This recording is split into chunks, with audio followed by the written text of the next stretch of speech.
General Grievous. General Kenobi. Most know him as a ruthless Jedi killer, the cyborg who terrorized the galaxy throughout the Clone Wars. However, behind his disturbing face and even worse personality lies a tragic backstory, which we'll discuss today. Star Wars Insider 86 covers the pre-Clone Wars years of Grievous's life, explaining that before there was a general, there was a brilliant but barbaric being named Queeman J. Shalal, an individual who was not necessarily evil, but who lived on a barren, malnourished world outside of the Republic, known as Kali. Kali was not only famished, but under continued war from the technologically superior, carnivorous, angry, and covetous Hux species, who took the Kalishi as slaves. By 8 years old, Queeman was already a talented sniper with over 40 kills, and by 22, the young soldier was considered a demigod among his people. By this age, he'd also become close with another Kalish warrior, known as Ronderu Lij Kumar, and as the two fought side by side, they bonded. It's unclear exactly what their relationship entailed. Some said they were half-siblings, others lovers. Regardless, their personal connection became sacred. Unfortunately, Ronderu was killed while separated from Grievous, the anguish made worse by the fact that he was unable to even recover her body, driving him nearly to madness. In the subsequent years, Grievous took on 10 partners and fathered 30 children. Though he loved his new family, at least somewhat, they could not mask his mourning, and he took the name Grievous as a way to describe his personal pain, and decided to suffer the rest of his life alone. After this, he would become a warlord for his planet. He not only drove the invading alien species away,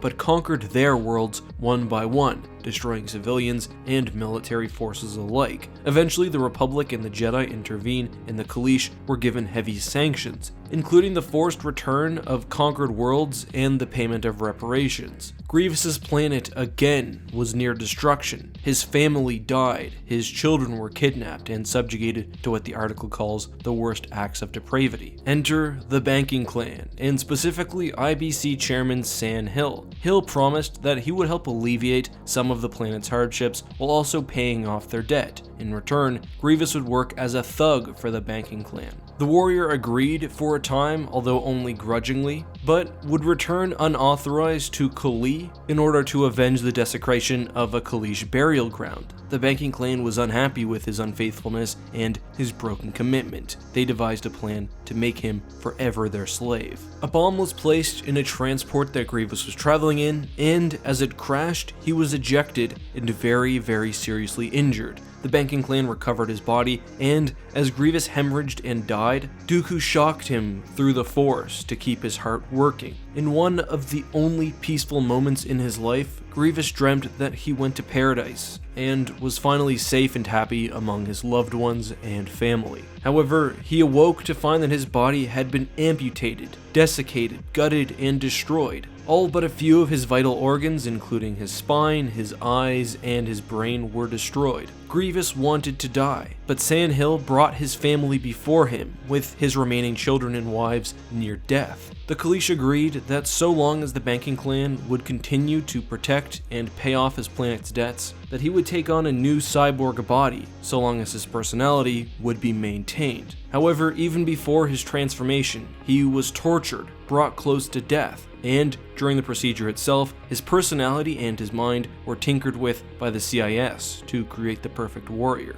After the transition, Dooku reported to Palpatine that any humanity that had been present was now erased. The only thing that remained within him was rage. Grievous hated his new body, he hated his CIS masters, and he hated droids and himself. The general was treated as an experiment, a grotesque tool of the dark side. He was sent against the Republic and the Jedi. He slaughtered beings at the Battle of Geonosis and beyond. He led droid armies across the galaxy, then had his chest crushed and his lungs filled with steel by Windu. He was finally killed when one of the remaining organic parts of him, his heart, was destroyed by Obi-Wan during their duel on Utapau. Grievous never had a chance. He was raised in the harshest of environments, not only on a poor, broken world, but one being subjugated by cruel invaders. The person he cared about most in his entire life was killed, and he couldn't even recover her body. His later families, including his wives and children, were also, over time, slowly whittled down.